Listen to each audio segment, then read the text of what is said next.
This morning, Mike is gonna share his message with us. The topic is "My power is made perfect in weakness." Let's welcome Mike Fetters. Thank you, Hanbin. No problem.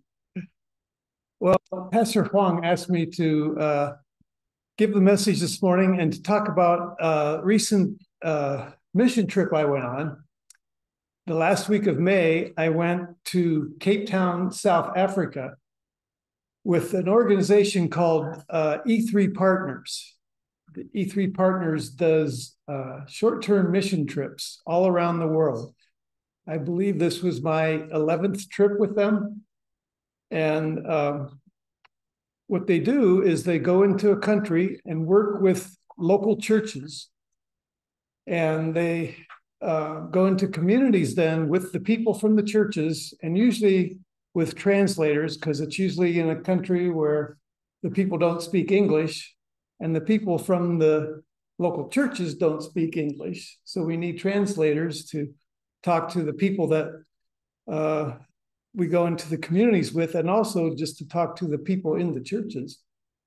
And then we just go door to door in these communities, and we share the gospel with people. And all the people that pray to receive Christ that we talk to are then followed up by the local churches that we work with. So when I was in Cape Town, we worked with a couple of churches, and we went into some poor communities, into some apartment complexes, and we shared the gospel. And we also went into some very poor communities where people lived in shacks with dirt floors and no electricity or water. I was at one home where, it was a mother and father, and they had two little girls, and the mother was expecting another one, and they just lived in a shack with a dirt floor and no water or electricity, and you just wonder how do they make it? But when we went into the poor communities, we gave people food. We had a couple of soup kitchens. So this gave us an in with the people. They were glad that we were there because we were helping them with their daily needs. And then it gave us an opportunity to share the gospel with them. And that week we were in Cape Town. We shared the gospel with about 155 people. And out of that, 85 people accepted Christ as their Savior. And so these 85 are now being followed up by the local churches that we worked with, the pastors and the people within the churches. And on this trip, we didn't need translators because almost all the people spoke English. Afrikaans was their first language, but then they also spoke English. And if you travel through the city, all the signs were in English.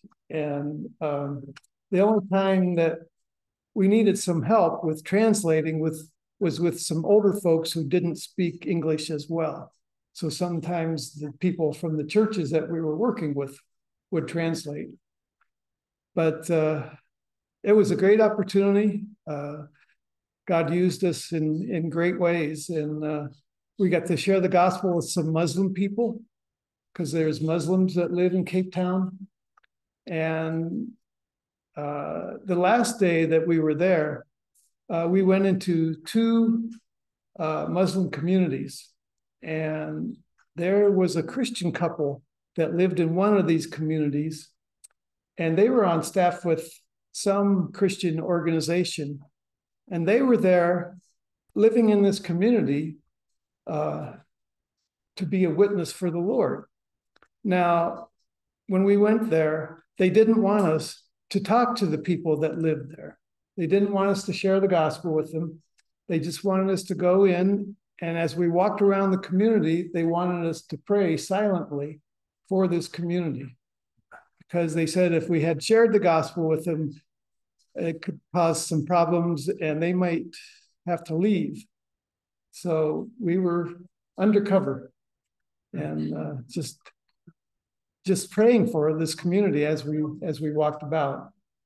And there was one young woman, she was in her 20s, that one day somebody from our group and someone from the local church shared the gospel with her, and she accepted Christ, and she was all excited, and she wanted to get baptized. So we took her to the ocean, and we baptized her in the ocean, and she wanted to travel with us on our next day, which was the day that we were going to the Muslim communities. And so she went with us and prayed silently for these people. And she is just all excited about her new faith, and she's looking forward to being involved with the local churches and the people there. And I shared the gospel, and along with another American and somebody from one of the local churches, we shared the gospel in one of the apartment complexes with a 13-year-old girl, and she was Muslim. And we shared the gospel, and she prayed to receive Christ, and she was excited about it. And we went up to her apartment then. We were outside, and she was hoping that we could talk to her grandmother, but her grandmother was asleep. But we introduced her to one of the local church guys who lived nearby. And so he was going to follow up with her then, and hopefully that she is continuing with the Lord. And I'm praying that her family would come to know the Lord too. So I got involved with E3 Partners after we moved to Kent in 2003. I took a missions class here at Riverwood. And afterwards, I got a call from a guy who was on staff with E3 Partners, and he invited us to come to his home to learn more about E3 Partners. And so Terry and I went to 3 times. We went to meetings at his home, and they had potluck dinners, and we got to meet a bunch of people, and people would give presentations who had been on trips with E3 Partners. And so after the 3rd trip, I finally decided to go on a trip with them. And this was to Costa Rica. This was in 2005. And our son Ben asked if he could go. And he was 10 at the time. And I knew that they allowed kids that young to go. So I said, yeah, you can go. So he came with me, and we went to Costa Rica, and we shared the gospel. And 2 years later, I went to Bolivia, and he wanted to go too. So he went with me, and we shared the gospel. And Terry went on a trip to Mexico about maybe 10 years ago or so. And most of the trips that I've gone on have been with this E3 staff partner that recruited me here at Riverwood. Almost all the trips that I've been on have been with him. And he is 80 years old, and he's been on 95 trips with E3 Partners. He recruits people to go on trips, and he goes on trips himself 3 or 4 times a year. So next year, Lord willing, he's going to hit 100 trips. And he's had leukemia, which has been in what do you call it? Remission, yes, for several years. And so he's going to keep going till the Lord takes him home. But he's 80 years old, and he keeps going on trips. And he said he was going to Cape Town, South Africa. And I've been wanting to go to Africa. So I said, well, I'll go too. And so I did. And the people that lead these trips, they set up everything in advance. The airfare, the flights, where you stay. We usually stay in decent hotels, and all the food and everything is paid for in advance. The only thing you have to pay for after you arrive there is whatever you might want to buy yourself. But the leader of the trip sets up everything. And of course, you have to pay the leader the money in advance.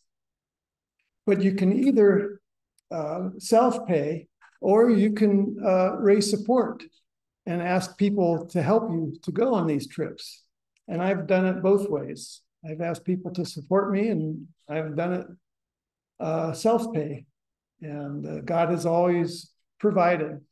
I mean, even when Ben went, that doubled the amount of money that we had to pay because he was going, but God always provided for us. And it's just been a great way to share the gospel in different places around the world. I've been to Costa Rica and Bolivia, Vietnam, Israel, Russia, the Dominican Republic, Colombia, South America, a couple of times. And God has just been so good to provide for these trips. But I haven't always been, should I say, eager to go on these trips. It actually started when I was in college. I was going to Akron U, and I was in a ministry there called Students for Christ. And we had Bible studies. We went to conferences. We shared the gospel. And I went to the chapel in Akron, which was next door to Akron U. So I had been involved in the chapel there, and there was a college pastor there who had been on staff with Campus Crusade, and I went with him and some others one spring break to Daytona Beach for a Campus Crusade conference, and also to do some beach evangelism. So as I was nearing the end of my time at Akron U, my last year in school, I had developed a problem with my jaw that made my ears hurt. It gave me headaches. It made my neck stiff.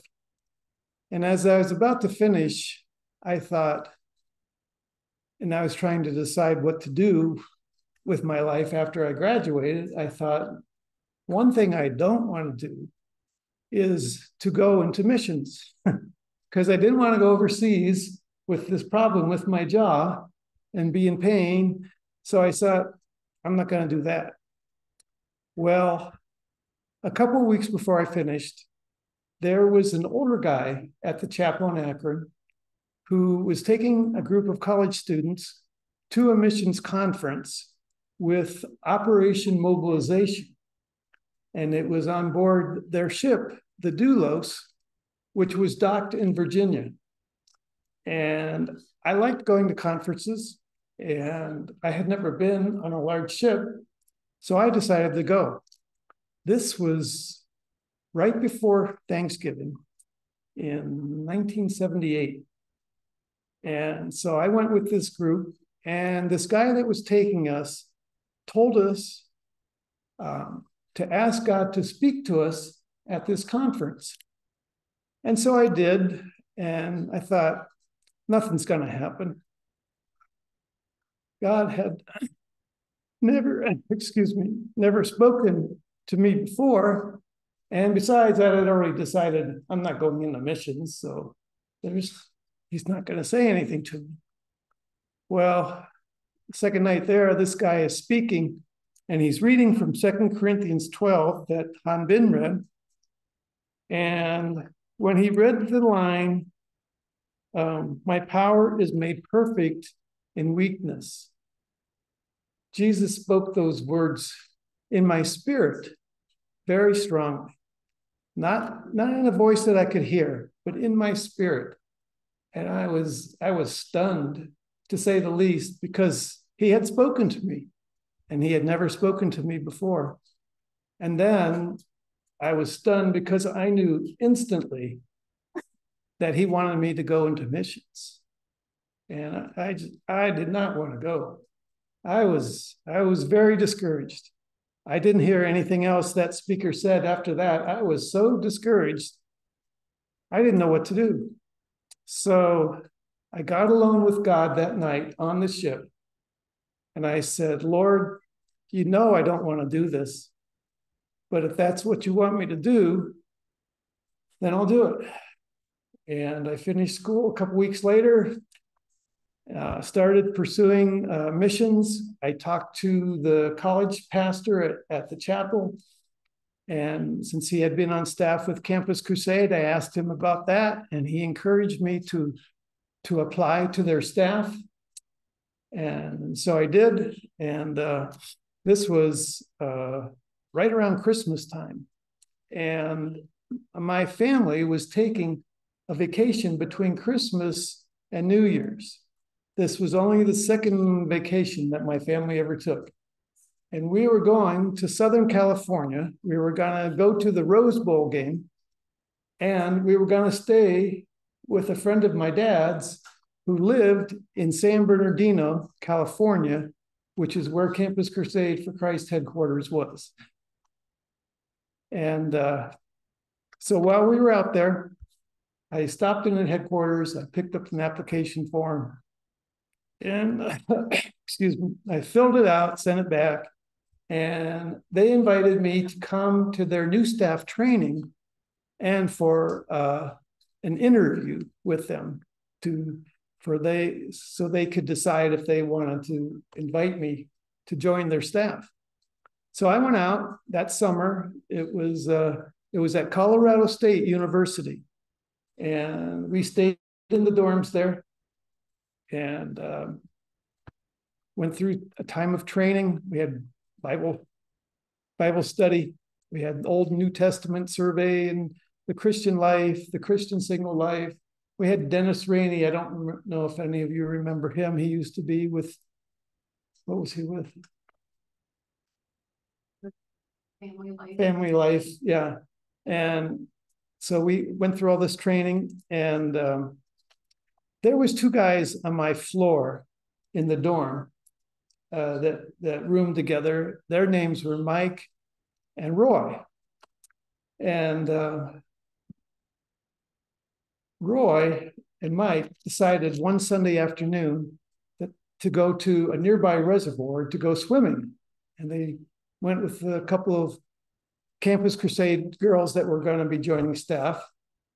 And Roy, he dove into the water and he broke his neck and he drowned that day. And we were all shocked. Roy was a wrestler from Minnesota. He was joining Athletes in Action, which was Campus Crusade's athletic division. He was going to wrestle college wrestlers and share the gospel. From 22 years old, strong and healthy. And the Lord took him. And I thought, Lord, you got the wrong guy. Why didn't you take me? I got the jaw problem with pain, suffering. Roy was strong and healthy. Why didn't you take me instead? And then I remembered that 2 weeks before that, Roy came into my room one night, which surprised me because I hardly knew him. He hardly knew me. And he told me that he believed that I had a heart for God and that God was going to use me. And it shocked me. I didn't know what to say to him. I said, thank you. And he was there 5 minutes and he left. I didn't think a whole lot of it because, we didn't hardly know each other. And I just wondered, why would he say that to me? And then when he died, and I was wondering why God took him instead of me. And then I remembered what he told me, that God was going to use me. And I just said, oh, all right.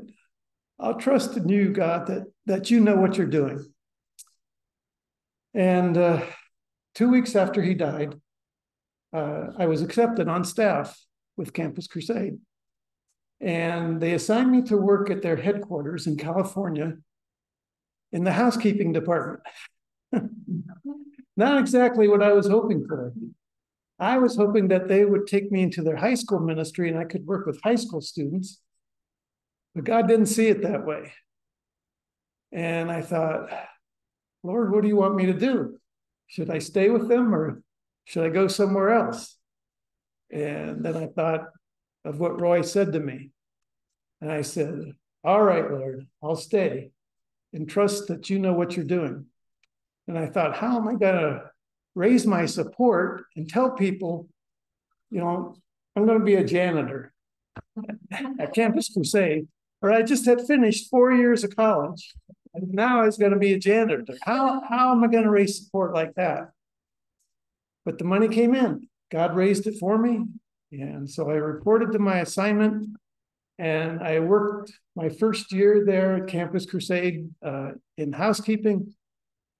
And but during that time, I injured my right arm. And by the end of the year, I wasn't able to do the work anymore. So they assigned me to work at the prayer ministry of Campus Crusade, which was also headquarters. So I was working in the prayer ministry, and one night got a call from a guy down in the city who got a bad report from the doctor. And he wanted somebody to talk to, somebody to come to his apartment and talk to him. So I was the only one working there. So I said, I'll come. And I went to his apartment and I shared the gospel with him. And he accepted Christ. And I began meeting with him and helping him. He had a bad heart. He was about 20 years older than I was. And as time went on, I began spending more and more time with him, helping him. And finally, I decided, it'd be easier if I moved in with you. He had a 2-bedroom apartment because I was spending so much time there. So I moved in with him. And 2 years later, I was back home in Ohio at Christmas time. And I was raising some support too, because some of it had fallen off. And I woke up one Sunday morning, just lying in bed, and God spoke to me, not through the Bible, but just in my spirit. He said 2 words. He said, leave staff. And I was shocked. I didn't want to leave staff. I liked being on staff. It's like, why do you tell me to do things that I don't want to do? Well, I continued to raise support while I was home, but the money stopped coming in. So I said, all right, Lord, I'll leave staff. But what do you want me to do? I don't want to stay in California. I want to come back to Ohio. And I didn't like living with my roommate. He had become controlling, demanding, manipulative, and it was a very unpleasant roommate experience. And I said, Lord, I don't want to stay there. What do you want me to do? And I was reading the Bible, and it said that the Lord will deliver you. So I said, all right, Lord, I'll wait till you deliver me. I'll wait till you give me the green light to come home or to leave there. And 2 years later, I was having health problems, and the doctors wouldn't see me anymore because I didn't have any money, I wasn't able to work, and I wasn't getting better. And everybody that I knew there told me to go home. Even my roommate's doctor told me that I should go home. And I wasn't helping him anymore because of my illness. He was doing everything himself. So I thought, my time here is done. There's nothing more I can do. And so I believe that was God's green light for me to leave. So I came back to Ohio. I found a good doctor, got my health back, began working. I met Terry at work. We got married. And fast forward 20 some years, and I'm thinking, Lord, was there any good thing that came out of my time in California other than my roommate becoming a Christian, accepting Christ. And if that's all that happened, it would have been worth it just to save one person. But I was hoping that there would be more. And because I was with him almost 5 years. And now if God didn't answer that prayer, if I had to wait until eternity to find out what the results were, that would have been fine. But I prayed, and so I decided to Google him. And I Googled him. His name was Doug Goodnow, and I found his obituary. And I also found a blog that was written by a pastor. And this pastor said that that on his computer, he had the pictures of every man that who had helped him spiritually in his life. But he didn't have the picture of the man who had helped him the most in his spirit, spiritually in his life. And guess what his name was? Doug Goodnow. And I'm thinking, is this the same Doug or is it somebody else? And this pastor had gone to Bible school and seminary in Southern California. And he said he considered Doug to be his spiritual father. Even though Doug didn't lead him to the Lord, he helped him more than anybody else did. And he said that Doug would tell him when he was going through some really difficult times, Doug said, you can trust the heart of God when you cannot trace his hand. And that was something that Doug said all the time. And I knew that it was him. And I couldn't believe it, that this man that I hated living with, but I led to the Lord, influenced this pastor more than anybody else. Now, this pastor, he was from, and he's a pastor now in the state of Minnesota, which was where Roy was from. And it took me back to Roy when he came into my room that night, and he told me that God was going to use me. And I just couldn't believe it, that God used the whole situation for more good than I could ever imagine. This pastor is a pastor of a good-sized church, and he influences thousands of people.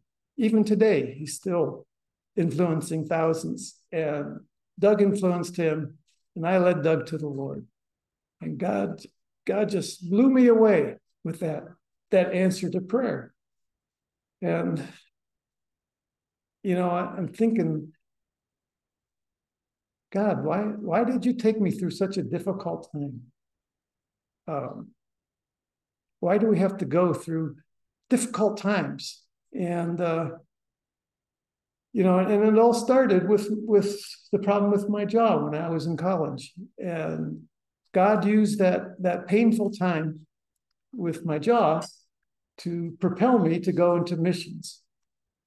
It took a year before I had been diagnosed.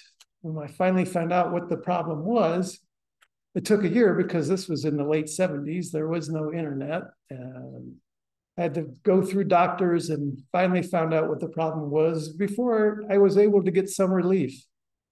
And then after I go to California and I go through this roommate situation that's very difficult. And, I'm just wondering, while I'm out there, I didn't see any good that came out of it other than his salvation. And I thought, Lord, is there any lasting, eternal results from this? Because it seemed to me like it was a waste of time. All I was doing was helping him with his daily needs, and I didn't see any spiritual results that came about as a result of it. It wasn't until years later after I came back that God showed me. And I was just blown away by the results. God did more than all I could ask or imagine. If he had just done a little thing, or if he had done nothing at all other than this man's salvation, that would have been good. But he's used it in thousands of people's lives today. And, you know, I'm thinking in Romans 8:28, Paul says that we know that in everything God works for good with those who love him, who are called according to his purpose. God uses the good and the bad in our lives. He uses everything for good. Nothing gets wasted with God. The hard times, the good times, God uses them all for good, to produce good in our lives and in the lives of others, both now and for all eternity. You know, Paul said that to rejoice when you suffer, because our suffering is producing for us eternal rewards that are far beyond all comparison. And James said to count it all joy, my brethren, when you encounter various trials, because our trials are producing in us endurance, and endurance makes us mature and complete in Christ. So our suffering makes us more like Christ, and it makes us dependent on Christ. You know, in this passage in 2 Corinthians 12, where the Lord tells Paul, my grace is sufficient for you, for my power is made perfect in weakness. Therefore, I will gladly boast about my weaknesses. Our weaknesses, our difficulties as Christians are not our enemies. They are our friends, because they make us turn to the Lord and make us trust in him.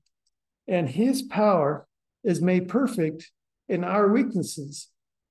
So when we turn to him in times of weakness, he makes his power strong in our lives. So Paul says, therefore, for Christ's sake, I delight in weaknesses, in insults, in hardships, in persecutions, and in difficulties. For when I am weak, then I am strong. When we feel weak because of the trials that we go through or the difficulties that we have in our life, that's not a bad thing. That's actually a very good thing, because God uses that in our lives to make us more like him and to make us dependent on him. And he uses that to produce rewards for us in this life and for all of eternity.